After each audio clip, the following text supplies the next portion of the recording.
Aloha and good evening, everyone.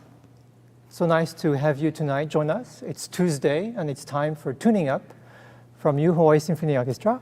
Tuning Up with Iggy and Dave. Dave, how was your week? Wonderful. Easter weekend. Easter weekend. Yeah, it was wonderful. How about yours? It was very nice too. A little bit of reflecting time because we all remember what happened last Easter, or in this case, I do. So it was a beautiful Easter in my wife's family home. So we have two very special guests tonight from the Punahou School. I am so thrilled to welcome Helen Chao-Casano, music school director, and Craig Young, you are the director of Orchestras. Correct. Craig, it seems like every time I see you, and I think I've known you ever since I came here in the late 90s, it seems like I've only seen you on campus at Punahou. It's kind of nice to see you outside campus. Yeah, because I'm at Punahou just about every day, and this is what, 33 years? Wow. So yeah, that's my second home. That's right. I when I go to Punahou, I'm lucky to be one of the school's employees. I come very early in the morning, and you're there to open the gates for me. Yeah. And sometimes I come back in the evening because one of my students has a recording or something like that, and you're still there. Yeah, that's my second home. And Helen, let's see, when I first came here, it was Amy Mitsuda who was your predecessor. Yes. When did you arrive to Punahou? Let's see, that was in 98. 1998. It feels like yesterday, actually. It does. Because I've also known you as a colleague with different organizations where that you've presided over. And I believe Helen and Dave have some things in common. A little time in Chicago, right? That's right. Northwestern. Yeah, absolutely. Yeah. So before I moved to Honolulu, I was at Northwestern for my graduate degree. But where did you grow up? I am from upstate New York, Albany, New York.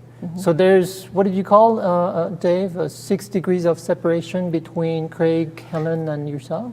Unless it's the Randy Wong phenomena. It's actually 2 degrees of separations between anyone and Randy Wong in Hawaii.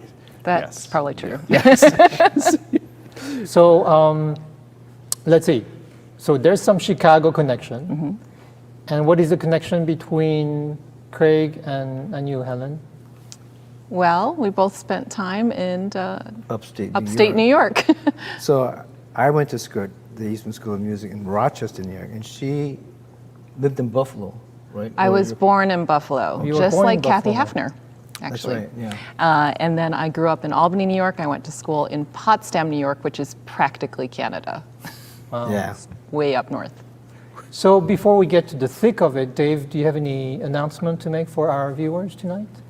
Sure, Iggy. Yes, if people would like to join in the conversation. You just hate doing this. I know it.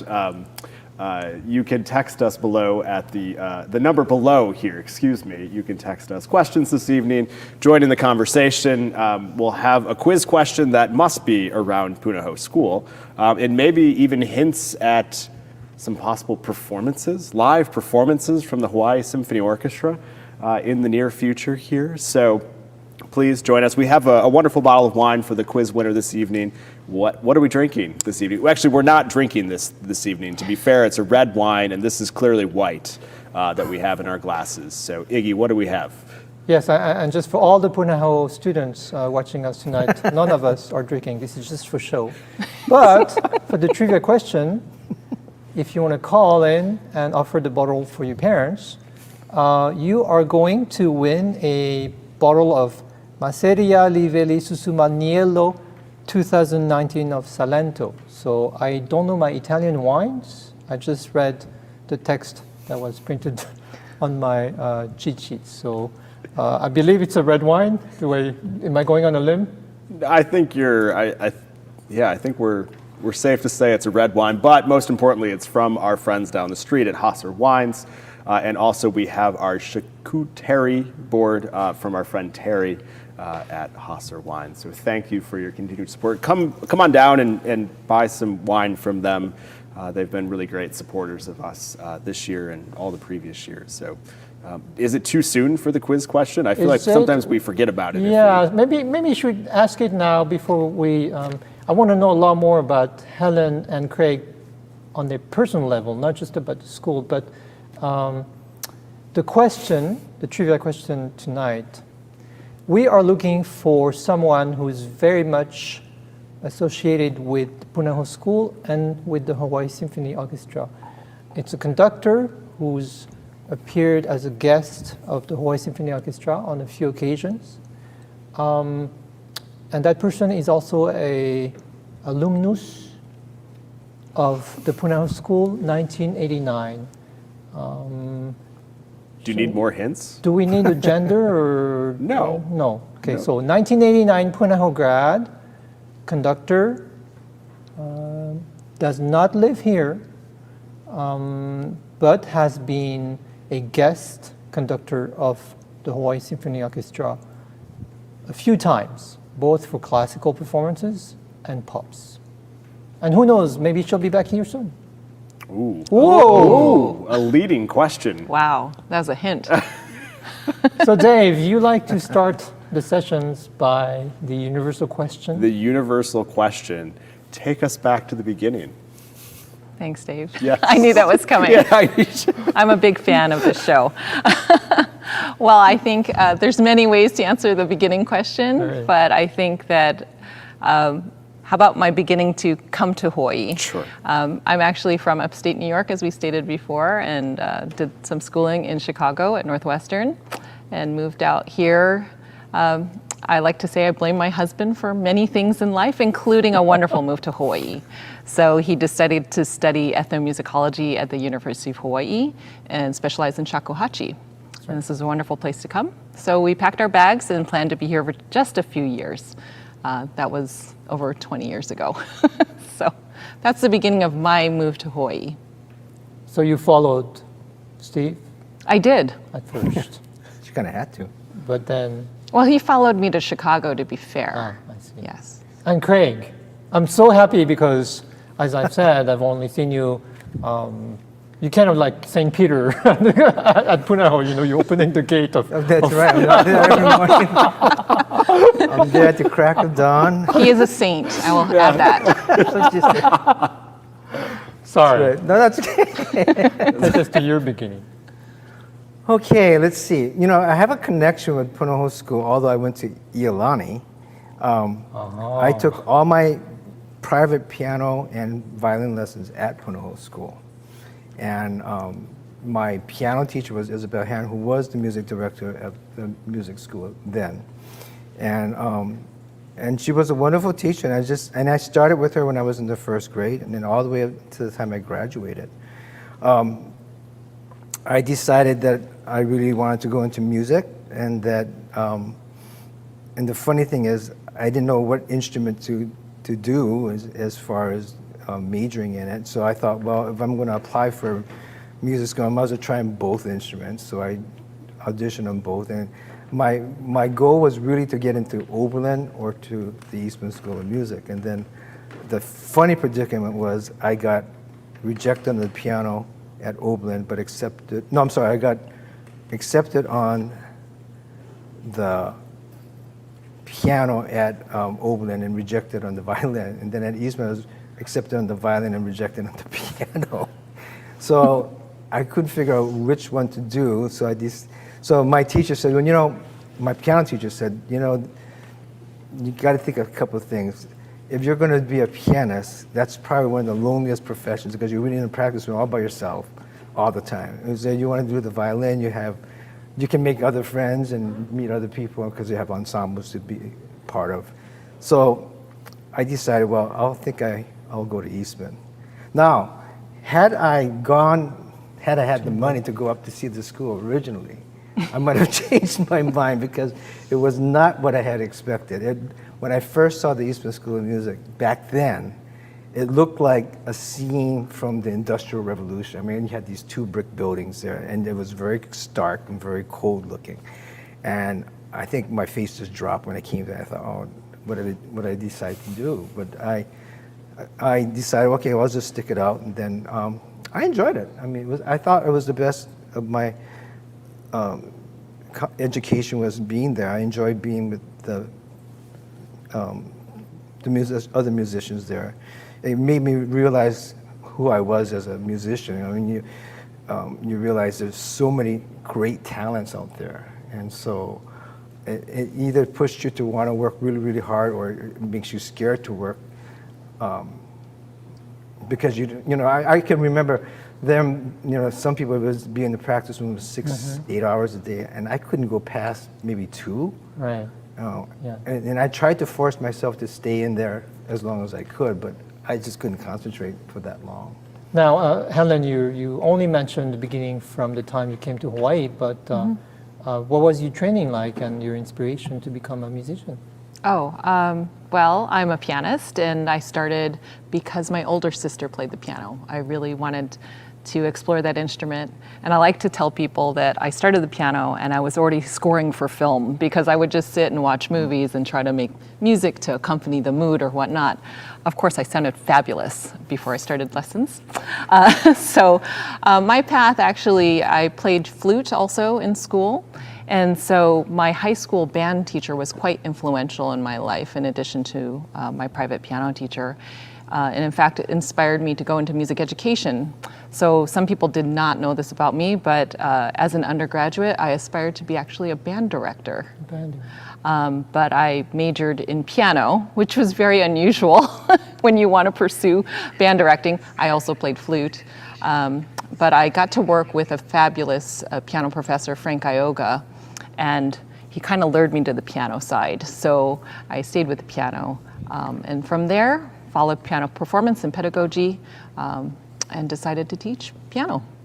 And what I noticed just hearing the two of you talk is that in the US, there's quite a bit of versatility. I mean, you like an instrument when you're young and you start learning that, but so many of my colleagues and the two of you here, you have band experience, you learn the piano, and so I feel that the palette is wider than maybe just when you grow up.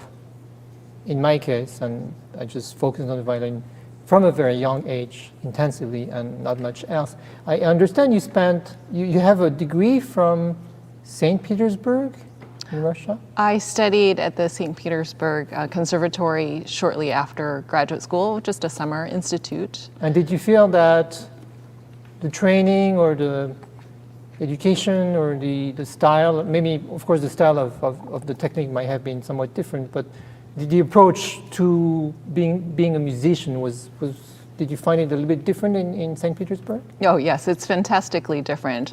They select children from a young age. If they select them based on their talent, and they kind of track them as performers. And it's quite rigorous, the training. So it's definitely different from American style pedagogy and training, because we do have a lot of freedom to choose and select, yes. Dave, I know we brought up that subject before, but did you have an array of musical inspirations, or were you just focused on violin and then viola? I really wanted to play golf, Iggy.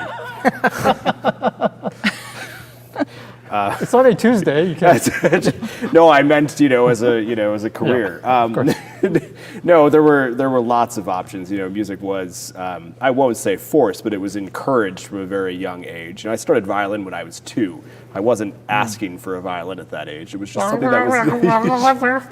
Yes, exactly. So it was instilled from a very young age. How old were you when you started? I had to wait till I was 6. 6? Mm-hmm. 6? 5.5. 5. Oh. Okay. All right. Really. And do you remember? Actually, I remember vividly. So before your first lesson or your first visit to the teacher, of course, my mom would play recording of violin music, and that's how I wanted to learn the instrument. And then my older brother, sister played the piano. But I remember the very first time we went to see a teacher, and I didn't have any instrument or anything like that, and we saw the teacher, and I don't quite remember the questions, but then my mom asked, and I was 5.5, can you see his hands? Do you think he has hands that can play the violin? And like, yeah, she said yes. But of course, what else are you going to say? But so that's what I remember, And did you start on just a tiny violin, or what did you start on? So I also remember that the day my parents said, do you want to start playing the violin? Or do you want to start playing the piano? I said, no, I think I'd rather learn the violin. And I just said it, without thinking I would do that for the next 50 years or so. But the next thing I know, the next day, I think, my dad comes back home from work with an 1/8 size violin. And I started on a macaroni box with a ruler attached to it. That was, you learn to hold the violin that way. They didn't want to give me anything I could break too early. So a very good thing. Do you remember what the first book you had when you started the violin? it was Suzuki Book 1. Were you into Suzuki? Yeah. Do you remember your first one? Yeah, I had Sandor, which might have been a Hungarian method teacher, and Shrejek. Oh, Sridge. Oh, gosh, at that young age. I was Wow. expecting, he started with, Campagnoli or something. Yeah. That's what you hear. But my very first teacher, who probably was the best teacher ever for me, and it's I'm sure many of the teachers at Punahou, the teachers who teach at a very young level, make the maybe most lasting impressions maybe on the students. But anyway, that's what I remember. But I'm kind of skipping ahead, or kind of going everywhere and nowhere. But speaking of Suzuki, when I first came here, a very important teacher at Punahou was Hiroko Primrose. Right. Mm-hmm. She kind of established the Suzuki tradition at the school. Yes, she established our Suzuki program in 1990. Wow. Yeah. And so many great students she's had, Laura Jean Keller, I had Chandra Susilo. I mean, those are maybe the late, early 2000s, but so many others. I have to ask a question. Yes, and please. for those who don't, being new to the community, I'm still learning about how vast of an organization Punahou is. So can you talk us through, I'm hearing there's a Suzuki program, what is the scope of the musical programming at Punahou? It's a really vital part of our life on campus, and there are two wings to it, actually. There's the curricular wing, which includes the band, orchestra, choir program, along with other associated courses that kids would take during their school day. What I like to say is the curricular side ends up on your report card. The part that I'm associated with is the co-curricular wing of education at Punahou. So the music school is actually a community-based music school that's been around for over 100 years. The Suzuki program is under the music school. Great. So I could go take Suzuki lessons at Punahou. you're saying? Absolutely. Okay. All right. Bring your box. Yes. And Craig, I remember when I first got here, I believe it was the directors of orchestra were you and Gabe Villasorda? Gabe Villasorda, yeah. And so tell us about your experience with the orchestras at Punahou. Did you start with Gabe or did you start with someone else? No, there was another guy there before. Well, when I started at Punahou, which was about 1986, they hired two teachers, brand new teachers, to teach orchestra. And the program wasn't very large. We had a 5th grade orchestra, we had a 6th grade orchestra, and our junior school, our 7th and 8th grade orchestra was a combined group of 50 students total. And then we had 2 orchestras in the academy of our 9th to 12th graders. So we had 5 orchestras. And then the administration has always been very supportive of music, and so we felt that maybe we should be starting to enlarge the program. And so what we did was we asked to have a split off between the 7th and 8th grade orchestra, and then also had a advanced orchestra of 7th and 8th graders. So because there were a lot of students who took lessons or started at a very young age, so we felt that there was a curriculum for them so that we could specialize and maybe more challenging music, which would be a feed to our academy. So as the years went along and we started expanding our 5th grade. Now, expansion, we did this by going to the school, the grades and demonstrating instruments to get them excited about it. So the program started to grow larger and larger until, I think, as of last year, we had 598 students involved with strings. Wow. And that's, I would say that's probably one of the largest programs in the United States in any one school. And so we were excited until COVID came along. They kind of wiped out a lot of things, but we were doing very well as far as the numbers of students and getting involved with string instruments. Now, roughly speaking, when you say you go to the kids and you try to get them to enroll and take part in the orchestra, what can you do? Like, let's say I had to do that. What could I do to kind of get them inspired? You play for them? You show? Yeah. So what we do is we have the entire 5th grade. They come in groups, and they would come into the orchestra room, and we demonstrate the instruments, and we'd play a little thing on each instrument, and then we'd play a ensemble of each instruments together. So we had at one time our bass teacher at the music school. And we have 3 teachers in the orchestra program. And so together we all played. We had a cellist, and we had a bass, and 2 violins, and we were able to play a little quartet, and it inspired the kids. The funny story was that one year we had a student teacher, and we told him to go ahead and play the Pink Panther. And he played it in the wrong key, and he couldn't get out of it. So usually we have a lot of people sign up, when they hear the Pink Panther play correctly, and for cello. And that one year we had about maybe 10 sign up because they just weren't sure that's the instrument they wanted because it didn't sound right. But what if you played the Pink Panther on the viola? Is there a big draw then for violas, or what? I don't know. Well, we didn't play the Pink Panther. We played some other English jig. And of course, the English and the violists, Yeah, that kind of inspired students to. We've never had a shortage of violas. That's the interesting thing about the school. We've never had a shortage of violas. And I will say, I watched the recent concerto competition, and you had a violist play the Walton Concerto, and it was phenomenal. I so enjoyed watching that. Oh, thank you. Yeah. And that was your student. That was my student. And I was very impressed as well. The other thing that impressed me was you were actually playing piano. Yeah. And it was a massive part. And you were just made it so easy. I was like you had the whole orchestra. It's a challenging accompaniment for the piano, I have to say. It really is, yeah. And I've had, because I didn't want to learn it, I've had other people do it before, and they struggled with it. And I thought, okay, if we're going to do this concerto concert, I think I better learn it myself. And I thought, oh my gosh. It felt like it was being back in school all over again. I had to spend a lot of time looking at it, but it's fun to just do that with your own student. Right, and of course, in normal times, you might have conducted her.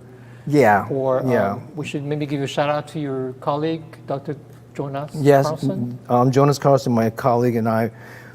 For our concerto concert, it would be usually with the full orchestra, and that's the whole idea behind the concerto concert was to give seniors by audition the opportunity to play with the full orchestra, and that might be the only time they ever will be able to do that. And so it was unfortunate because of this year that we had to go to piano accompaniments instead. Now, Helen, tell us about the transition from being a pianist and a piano teacher to the administrative side, where there are so many different components that you might not have trained for when you were younger. And do you acquire expertise via experience or things you learn elsewhere? Yes, to all of that. And you just keep learning. I've been very privileged to have some wonderful, fantastic colleagues to work with. But I'd say the move into administration was really prepared by my training as pianist, because you literally, if you're playing Bach fugues, you have to deal with many, many voices at the same time and figure out what to highlight, but they're all very important. So it's not unrelated to administration, I think. I think my greatest joy of my job is really the people and working with wonderful people and putting their talents in the best light. It's fun to see people feel like they're really thriving and making a difference. So I still learn every day, believe me, Iggy. And I have done some additional training, some leadership institutes, but I think the best thing is to be reflective in the work and ask your colleagues for feedback and just keep trying to improve. But when you interviewed for the position at Punahou, I know you're very modest, but what do you think are qualities or assets that got you the job? Well, that's a hard question. I was sitting on one side of the table and the people that decided were on the other. However, I did run an early childhood music program prior to taking this job as director. So I was experienced in establishing a program. I grew this early childhood music program from, I think we started with 4 students, and 10 years later we had over 300 and had blossomed the program from music to encompass also drama and movement for young children. I'd say that just being on the ground and creating that program and working with some great teachers taught me a lot. It was a degree plus. And I think that sensibility of dealing with students and families did assist me in helping me build some skills. And I should say that it's not just the classical training and the classical music. There's a lot of interaction with other disciplines. I mean, musical styles. Either jazz programs or Hawaiian music. It's all intertwined. And I guess it's part of the Punahou education. I want to call it wholesomeness, but I think it's the wrong word. But just the versatility of your training when you're a student at Punahou. Oh yes, I think there are a lot of opportunities at Punahou, and I think they recognize the students' passions, and we realize we have a broad set of passions to support at the school as a faculty. So yeah, they have a lot of chances. They can play Hawaiian music for holoku, they can play in the jazz band, they can play for Senate Jam and do some of their own pop stuff. We've had some student composers in the past that we've supported through our programs. So there's one segment sometimes we bring up called Today with Aloha. It's because Dave hasn't been able to enjoy much of Hawaii's treasures. I said before the show that he hasn't done much here since he got here, and Dave was got upset. But it could be a hike or a Hawaiian food specialty, but I think being at Punahou, obviously, and because it hasn't happened this year or last year, or it has happened virtually, but Craig, what would you recommend? We would recommend that you come to the Punahou Carnival. Carnival. That is the big community event of the year. And it's for scholarships, but A fundraiser, yeah. Yeah.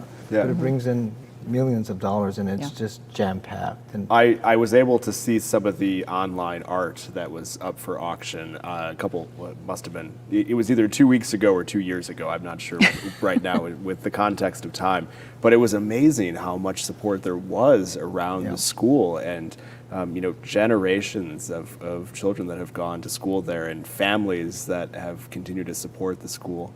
It's phenomenal. I look forward to attending the carnival, hopefully. What's neat about it is it's really run by the students in a lot of ways. Really? Because it's the junior classes event. So they pretty much run the whole thing. And they have booth chairmen and what else do they have? They have incredible leadership structure for the and then they have students. supportive parents and who take the lead in terms of taking part of being in charge of the food or being in charge of games and things. But it's pretty much student run. And then there's a variety show that the seniors create themselves. They do the music and they do the plots and everything. And so it's pretty much a student run event. Wonderful. Yes, it teaches a lot about leadership. I remember at the variety show, I did go to the variety show because one of my former students was actually, I think the show was about Michael Jackson, I think. And so my student, my violin student, who's also an accomplished pianist, was singing Michael Jackson and dancing and did the moonwalk at the end of this. Who was that? Eric Leo. Oh, Oh, yes. So, Craig, when you were a kid, I was mentioning before, you learned many different instruments, which is great here in the U.S. But eventually, you kind of focus on one, and you teach the instrument that you stuck with. But in your case, you have your own, unbelievably, you have your own school where you teach, and you teach violin, viola, piano. yeah, primary violin else? and viola. No, primary violin and viola. But I see students all around, and then I say, "Oh, are you playing nice piano? Or who's your teacher? Oh, Mr. Yang." So, well, I enjoy that. Teaching privately has always been a passion of mine, and it's been, to tell you the truth, I didn't even think I was going to be teaching school. When I was studying at music school, I thought I'm going to be teaching private lessons, but to be realistic, I thought, wow, how am I going to get that many students to really make a living? And so I have to say that a nice opportunity came up at Iolani to teach orchestra there. So I started teaching orchestra at Iolani, and so I never thought I'd be teaching orchestra, but I got involved with that, and then at the same time, I had to find out ways to find educational material for students at that time, and then so it was a good exploration time, and something that I've taken and onto Punahou when I went there after that, and so teaching orchestra and teaching reading scores and all that. That wasn't something that I had envisioned to do, but it's something that came out to be what I'm doing now. That's great. That's great. Yeah. And Helen, sorry, Dave. Please. Helen, we talked about the orchestra, but tell us about other renowned programs of the music school. Which of them I'm involved myself? Let me think now. I get to see some fabulous musicians very early in the morning to work with teenagers in our chamber music program, and I'm pleased to say Iggy is one of our fabulous coaches. Very patient, also very inspiring. But Craig and I co-chair that program, and we're very fortunate to have a number of scholarship and endowed sponsored quartets that we run. And it's a partnership with the music school and the orchestra department. And last year we had, I think, 8 student ensembles. And in fact, this year, even with the pandemic, we're going to put on a spring concert, which we are going to record in just a little over a week and premiere it in May. Dave, I never asked you that. How much chamber music experience did you have when you were young? I was just going to ask a question based on that. For me, the orchestra program that I grew up in order to play in the orchestra, you had to play in chamber music because the thought is if you're a good chamber musician, you'll be a good orchestra musician. I can fake my way through any Mahler symphony. You just do what everyone else is doing around you. That's how you get into administration, actually. But is that a requirement? Is chamber music a requirement to be in the orchestras, or do you what? Well, since there's nearly 600 students in the orchestra, we really can't require it. Yeah. I think we do wholeheartedly subscribe to the fact that those skills that you learn in a chamber music ensemble are essential leadership and collaboration skills in the orchestra. So the students do audition for places in the program, and we do expect a level of commitment because it creates all wonderful opportunities for pre-professional skills as far as communication, showing up on time, being prepared, being accountable to yourself as well as others. And I think those are all elements that enhance the student as a person, plus they get to play great repertoire and work with great people. What are you coaching, Iggy? What's your favorite repertoire to coach with these ensembles? It depends, but so I guess I'm not revealing anything when I say that when you start string quartet, usually you'll start with Haydn, Mozart, and early Beethoven. So the last few years, the students that I've had are a little older, so we'd like to branch out to romantic and contemporary or modern. You know, this is 2021, so I know in the 90s you would say Baroque, classical, romantic, and then contemporary. But now, I mean, it's just contemporary is so big. I mean, you have post-romantic, modern, impressionist. So I don't know.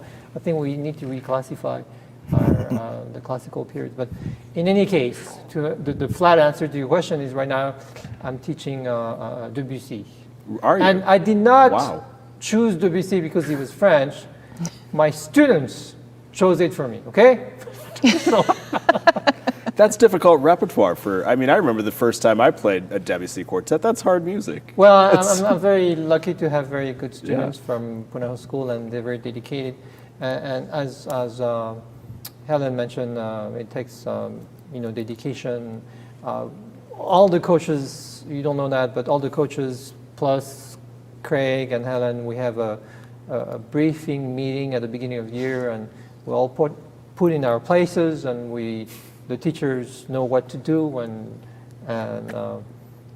we have to be ready and prepared because there's an evaluation form at the end of the year.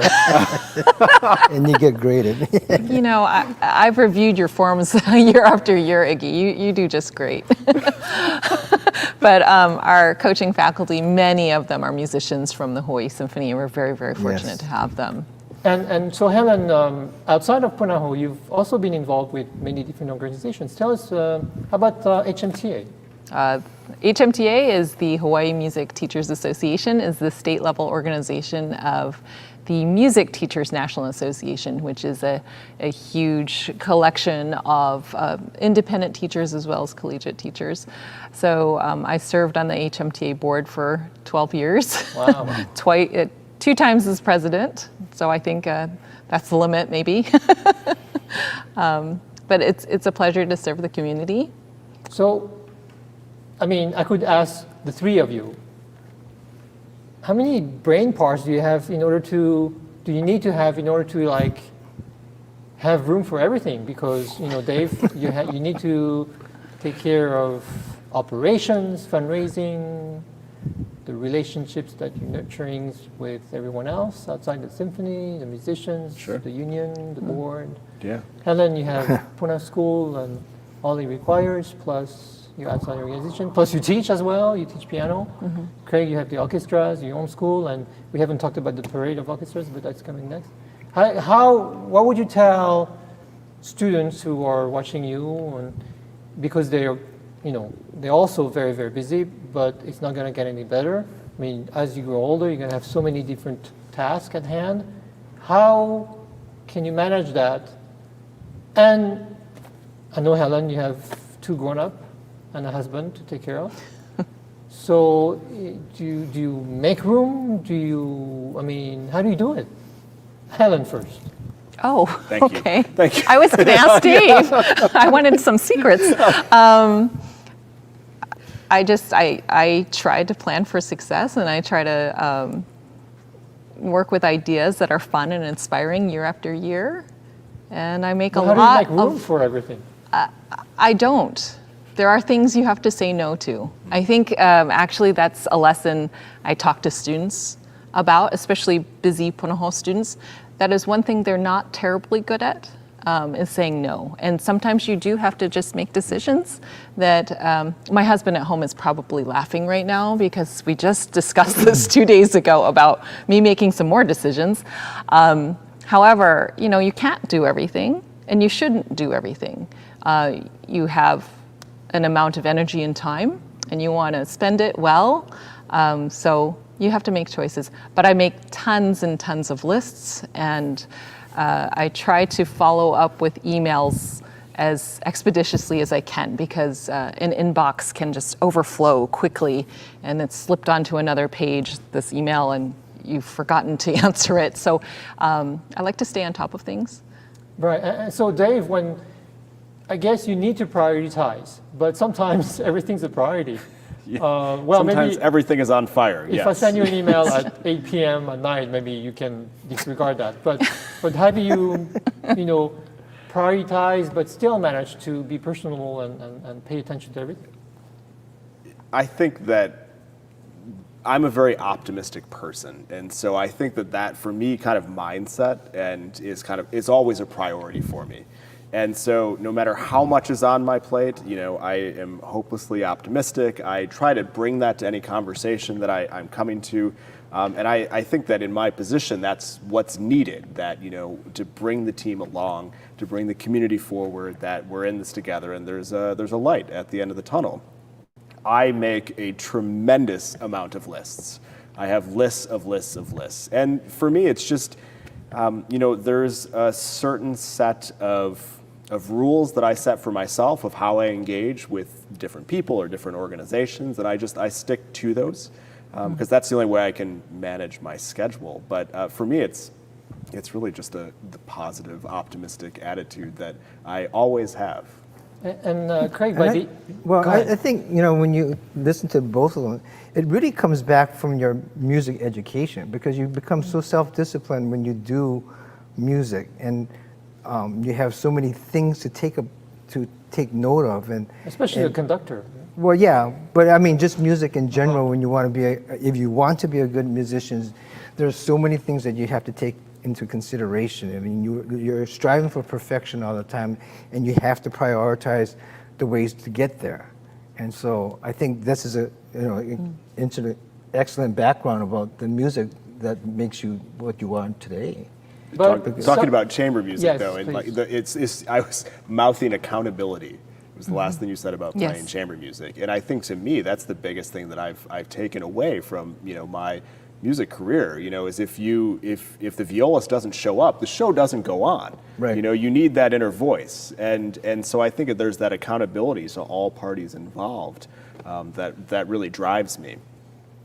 What I'd like to know too is, okay, so I'm waking up in the morning, I'm somewhat fresh, and I can organize in my mind. You don't look like this when I see you in the morning.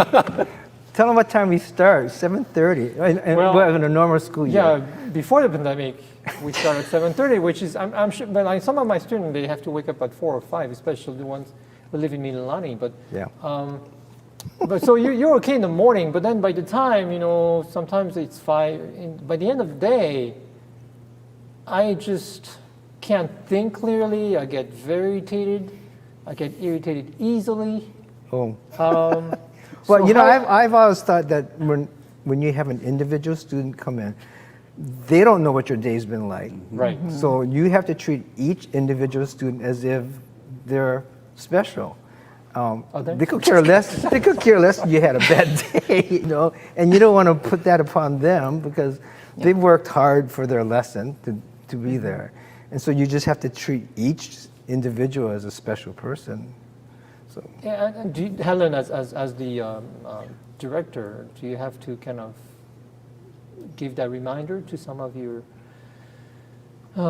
employees, or some of the other faculty, or I don't think I've ever made that statement to you. But I think what Craig said is absolutely right. Each student is special when they're with you. It's a privilege to be able to teach them. And I think the great part of being part of the music school is that you have colleagues that you can go and talk to in the hallway and get some support, have a joke, and then just kind of charge up again and get in there and teach. So I rely very much on the energy and momentum of my colleagues to really stay focused on the work. That is such a great point. And I think I mentioned it last week. We have a new personnel manager at the HSO. She started a week ago Monday, and she's still with us. Thanks, Jamie. And just having new energy in the office around us has inspired me this week, a week that's been full of challenges as we look towards new productions here. But it's really, I feed off of that energy of other people and their ideas. And, and again, it goes back to chamber music. The best ideas are in the room. And speaking of chamber music, tell us about Honolulu Chamber Music Series, HCMS. Oh, yes. I serve on the board of Honolulu Chamber Music Series. We did the full pandemic pivot this year. So we offered a virtual season highlighting some special concerts from the Chamber Music Society of Lincoln Center. However, this spring, a very special opportunity came up with a partnership and a grant from Partners in Performance. We were able to feature Midori in a concert this Saturday, actually. So she gave us some talking program notes about a week and a half ago. Right. And Saturday, she will present a recital, a pre-recorded recital, and then run a live Q&A. That's Saturday at 2 o'clock. So if anyone's interested, stop by the Honolulu Chamber Music Series website and you can register and RSVP for the event for free.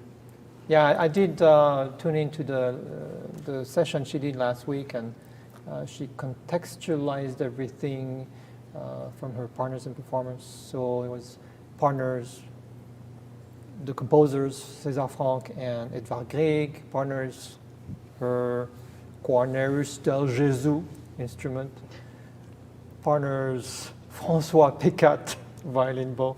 So it was quite interesting, and she's quite a personality. So dedicated, and I think I mentioned it before. Last week, the practicing, yeah. Performs with the Hawaii Symphony Orchestra on a Sunday evening, and instead of having dinner and go to the airport, stays in her dressing room and practices until it's time to go to the airport. Wow. Craig, we haven't talked about Parade of the Orchestras. Parade of Orchestras. I wanted to go over that because you're responsible for it, essentially, for coming back from the ashes. Tell us about it, because I understand it used to happen and then it didn't happen. Yeah, I can remember. First of all, what is Parade of the Orchestras? Parade of Orchestras is where you have schools, orchestras from various public and private schools take part, and they get adjudicated by a panel of judges, and they perform, and then they get positive or usually positive feedback, or things that they can be constructive criticism as to what could be improved upon. So that was the whole point of the Parade of Orchestras. But I can remember back in the 60s, I'm dating myself, but we did have Parade of Orchestras, and it stopped in like 1968. And then for 21 years after that, the marching bands became a big deal, and people started moving towards the marching band, and a lot of the orchestra programs that we had in Hawaii started to phase out. And decided, well, maybe we ought to get this back on track and get some orchestra programs going. So back in 1989, we started the Parade of Orchestras. And back then, the anchor schools that still had programs were Kalani High School, and since the director at Kalani was also a director at Kaimiki Middle, they had Kalani, Kaimiki Middle, Kamehameha, Iolani, and Punahou. That's pretty much it. And then we started adding more orchestras, and then I think what's happened is that other schools started to recognize that this is a good program. Good value. And then a lot of schools started to reestablish their orchestra programs and bring it back from the ashes, like you said. So, so we started off with less than, I think, 400 students at a Parade of Orchestras. Now we're up to 1,580 students participating. And it was a half-a-day event at one time. We go for 2 days now, and we go from 8 to 6, or sometimes from 4 to 11 o'clock at night. So each orchestra has, how long does each orchestra have? Each orchestra has 15 to 20 minutes to play, and we categorize them by high school level, and then middle school, and then elementary. And like I said, they're adjudicated by a panel of judges. We don't have them, we're not ranking Prize them. winners. We just give them a superior, excellent, good program notes, and then they just feed off that. We also give them a recorded comments. The judges do live comments as they're playing, so they know exactly what to be. Like a play-by-play. Play-by-play, yeah. And so it's been a great program, and it's just amazing to see how the schools have, over the years, have started bringing up their programs and it's neat to see great teaching going on. And it you know, this is some of the only times some students will ever get exposed to classical music, you know, or refined music. And they find it very special. I think that's why the programs grow. And it feeds off, it helps out with, you know, various other organizations like the Hawaii Youth Symphony and then the Hawaii Symphony as well, you know, because students start to realize, you know, this is a really nice music, okay? And so sometimes they have no other way of getting exposed to it except through their school programs. That's great. Okay, so let's say the Hawaii Symphony Orchestra would play for the parade, and we would be judged by the panel. What is that sheet? That the criteria is? What would they would see the conductor, or they would see us, or what would they? They would say you would get a superior. Superior plus. I mean, because like if you hear a solo violin, okay, then you rank.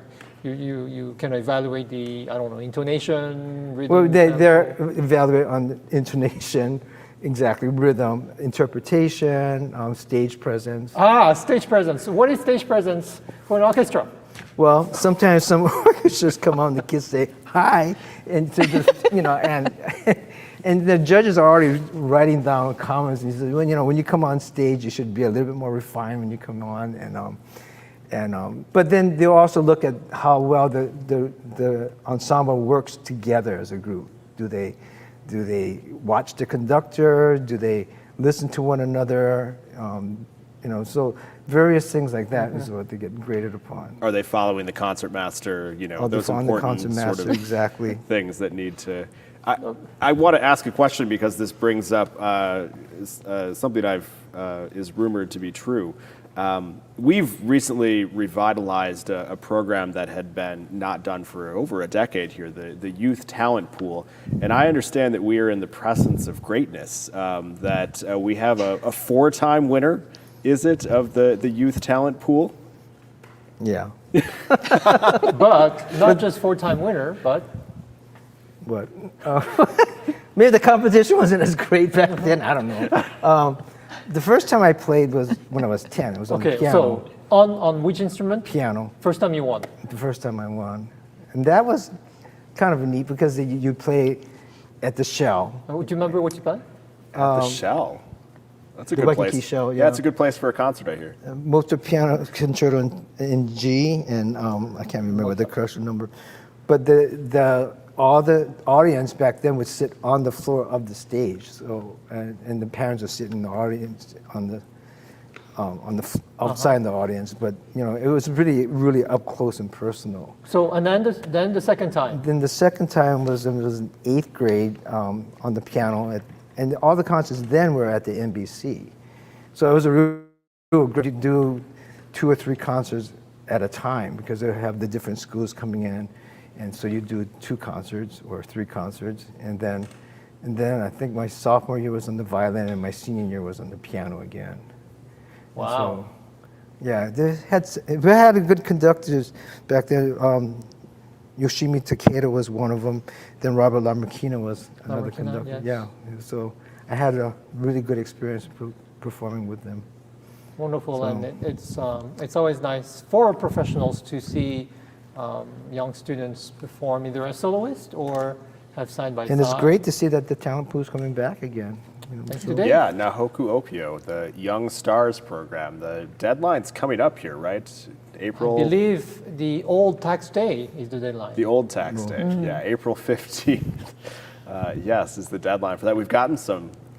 I've taken a sneak peek. We've gotten some really wonderful submissions thus far. So I hope we'll get a few more in the last couple of days here, as there's still time. But really excited to see those students in front of the Hawaii great. Symphony Orchestra. How is our trivia question going, Dave? So we have a winner, I believe. You know, I think we need to put some more rules around this. The winner this evening is Stephen. Do you know Stephen Casano? Stephen Casano. Yes, that's a familiar name. That's a familiar name. That's my husband. Yes. Sorry. The correct answer, though, was The correct answer is Sarah Hicks. wonderful, entertaining, talented conductor. Of course, she, when I came to Hawaii, she had already graduated from Punahou School, but I remember some classical concerts and some pops concert that she did as well. So I don't know, Dave, is it, sometimes you have conductors who only do classicals and classical music. Sometimes you have conductors who are more drawn towards pops, but not too many kind of do both, or I don't know, they do it by necessity maybe? Or? Yeah, you know, that's a good point. Some people kind of get pigeonholed in their careers as to only being able to do one type of thing. And, you know, I think of so many conductors who who that has happened to. But Sarah is a wonderful classical conductor, a phenomenal pops conductor. And we're looking forward to seeing her here in Hawaii in July, actually, for some performances that we haven't announced yet, but we will soon. But yeah, she's with the Minnesota Orchestra and has done tons of projects for Disney, and is just, you know, when we sit down and talk about the future, this is a leading question here. When we sit down and talk about the future of the Hawaii Symphony Orchestra, she and I have a lot of similar ideas about what the organization can and could look like in the future. So, which takes us to what we usually close our show with, and I'd like to pose this question to you both. What does the future of classical music, symphonic music, the Hawaii Symphony Orchestra look like?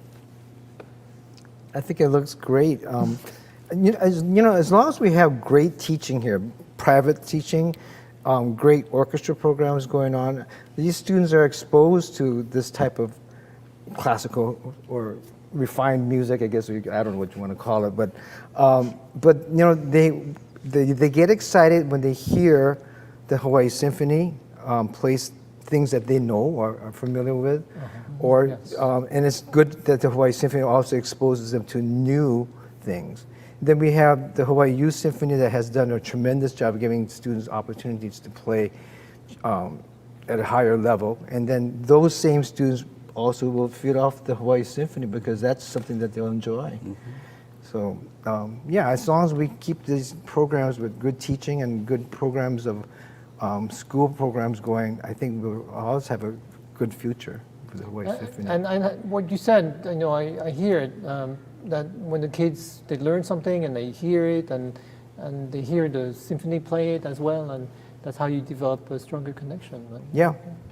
Helen, any thoughts? Well, yeah, I think the future's fantastically bright. I think this year brought into great relief what we value, what we continue and want to sustain in our lives as experiences. And as the director of the music school, what I saw were a lot of committed parents and a lot of committed students, in addition to the wonderful teachers, really kind of overcoming a situation that we had not been in before, and continuing to learn and grow and wanting to connect through music. So to me, music is how we define ourselves as a community and how we connect and how we feel together, how we celebrate, how we mourn. It's all those things. So I think music is alive and well and has a wonderful future. And you know, thanks to all the awesome partners in our community for keeping things alive and innovative and fresh. You know, an interesting thing is that every time we have judges that come in from the mainland for the Pareto orchestras, every single one of them cannot believe the amount of participation that goes on in a small island like this. I mean, they're thinking, so where do you get all these students? How do you get them all interested in that?